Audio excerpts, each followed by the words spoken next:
नमस्कार। चुनावी बयार है और एक बार फिर चुनावी किस्सा तैयार है।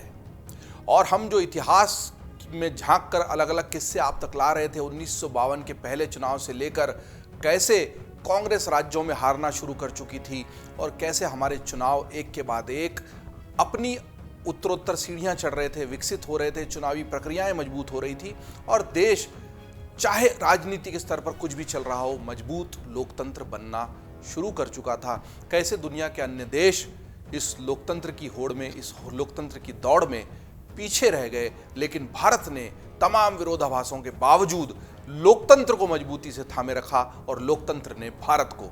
इस किस्से के सिलसिले को बीच में रोककर हम एक दूसरे चुनावी किस्से की तरफ बढ़ रहे हैं, क्योंकि कुछ घटनाक्रम ऐसा हो गया कि लगा कि आपको इस चुनावी किस्से से रूबरू कराना आवश्यक है, क्योंकि जिसके नाम से पूरा पूर्वांचल ही नहीं उत्तर प्रदेश थर्राता था और जिसके किस्से पूरे देश से लेकर दुनिया में दबंगई के, गुंडागर्दी के और बाहुबली से राजनेता बनने के लगातार चर्चा में रहे, वो माफिया डॉन मुख्तार अंसारी 18 साल तक लगातार जेल में रहने के बाद हृदय गति रुक जाने से उसकी मृत्यु हो गई। लेकिन उसकी मृत्यु ने चर्चा के कई तार छेड़ दिए। उन तारों को छेड़ते हुए जब हम चुनावी राजनीति खंगालने लगे तो एक ऐसा चुनावी किस्सा सामने आया जिसने दरअसल बाहुबली से राजनेता बने मुख्तार अंसारी की पूरी धारा, पूरी दिशा ही बदल दी।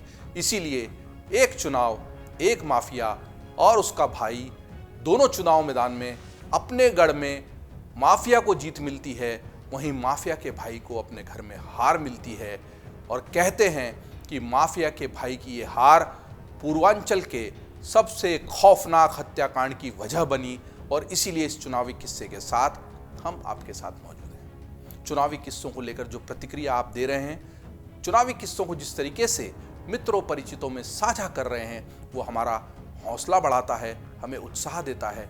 इस सिलसिले को जारी रखिए और साथ ही आपके कुछ सुझाव हों तो उनको भी कमेंट बॉक्स में ज़रूर लिख दीजिए। तो इस चुनावी किस्से में वो हत्याकांड जिसमें 7 लोगों पर AK-47 से 400 राउंड गोलियां चली, जी हाँ 400 राउंड, और जिस शख्स ने माफिया के भाई को हराया था वो भी इन गोलियों का शिकार हुआ। ऐसा शिकार कि उनके शव से 1, 2, 4 नहीं 67 गोलियां, जी हाँ 67 गोलियां निकाली गई। केवल एक व्यक्ति के शरीर से 7 लोगों पर गोलियां चली थी। जी हाँ, आज के चुनावी किस्से में उसी चुनाव की बात जिसमें जीतने वाले की हत्या पूर्वांचल के सबसे खौफनाक हत्याकांड के रूप में दर्ज हो गई। बात दरअसल 2002 की है। उत्तर प्रदेश में विधानसभा चुनाव हो रहे थे। इन चुनावों में पूर्वांचल का माफिया और मऊ से बहुजन समाजवादी पार्टी का विधायक मुख्तार अंसारी निर्दलीय उम्मीदवार के तौर पर मऊ से ही मैदान में था। मुख्तार के साथ ही उनके बड़े भाई अफजाल एक बार फिर गाजीपुर जिले की मोहम्मदाबाद सीट से चुनाव मैदान में थे।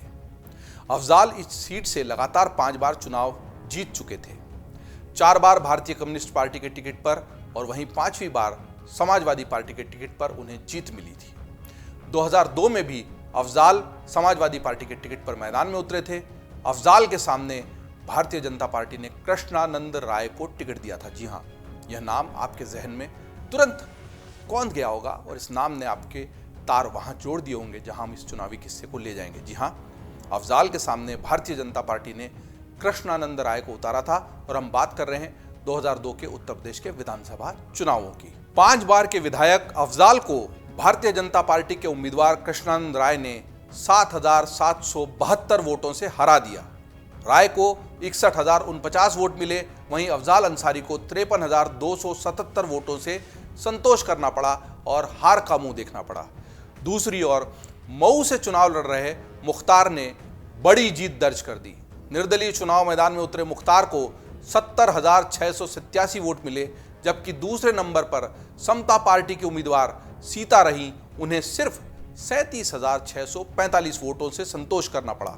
मुख्तार ने 33,042 वोट के बड़े अंतर से अपनी जीत दर्ज कर ली, लेकिन मुख्तार की यह जीत फीकी थी। जी हाँ, उसका कारण 5 बार के विधायक बड़े भाई की हार। इतनी बड़ी जीत दर्ज करने के बाद भी मुख्तार के चेहरे पर वो हंसी नहीं आ पाई जो इतनी बड़ी जीत के बाद दर्ज होनी चाहिए थी। हार भी उस चेहरे से जिसे मुख्तार के विरोधी माफिया गुट लगातार बढ़ावा दे रहे थे। तो ये केवल 2 उम्मीदवारों की लड़ाई नहीं थी, पूर्वांचल में चल रहे दो माफिया गुटों की भी लड़ाई थी, जो चुनाव के मैदान में भी सामने थी।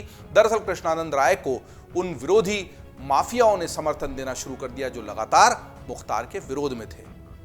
दरअसल इससे पहले हुई एक और घटना ने भी मुख्तार की बौखलाहट को बढ़ाने का काम किया था। घटना 5 जुलाई 2001 की है। उस दिन मुख्तार अंसारी अपने निर्वाचन क्षेत्र मऊ जा रहा था। दोपहर 12:30 बजे उसरी चट्टी पर उसके काफिले पर जानलेवा हमला कर दिया गया था।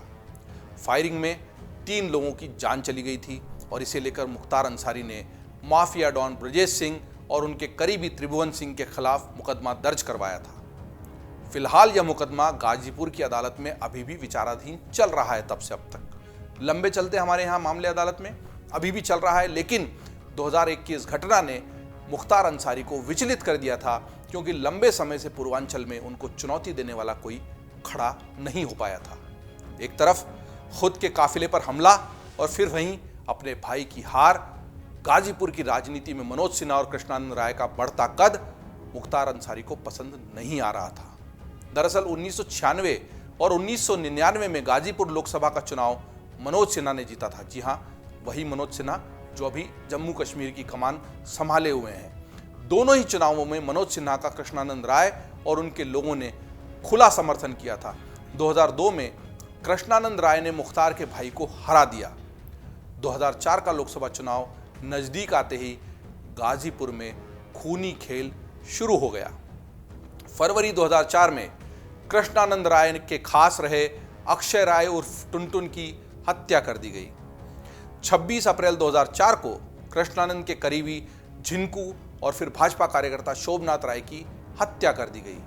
27 अप्रैल 2004 को दिलदार नगर में राम अवतार की हत्या हुई।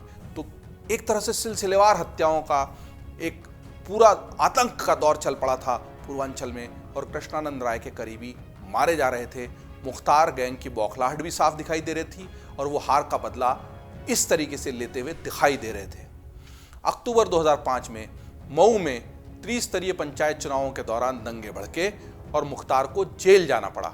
इसके बाद 29 नवंबर 2005 को भारतीय जनता पार्टी विधायक कृष्णानंद राय की हत्या हुई और फिर बदलती सरकारों के साथ जेलें भी बदलती रही, लेकिन मुख्तार अंसारी बाहर नहीं आ सका।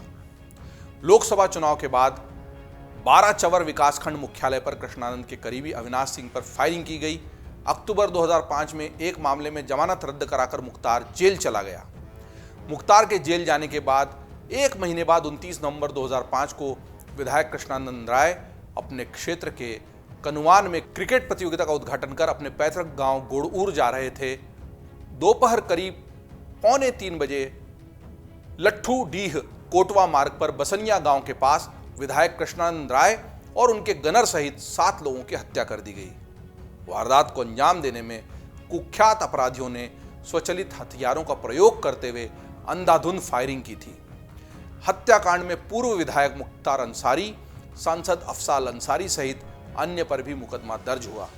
कई साल चले मुकदमे के बाद सबूतों के अभाव में सीबीआई कोर्ट से अंसारी भाई समेत अन्य बरी हो गए थे। हत्याकांड के वक्त मुख्तार जेल में ही था। कहते हैं सब कुछ जेल से ही ऑपरेट किया गया था। 2005 में जेल गया मुख्तार जेल से ही चुनाव लड़ता रहा और जीतता भी रहा। 2022 तक वह मऊ का विधायक रहा।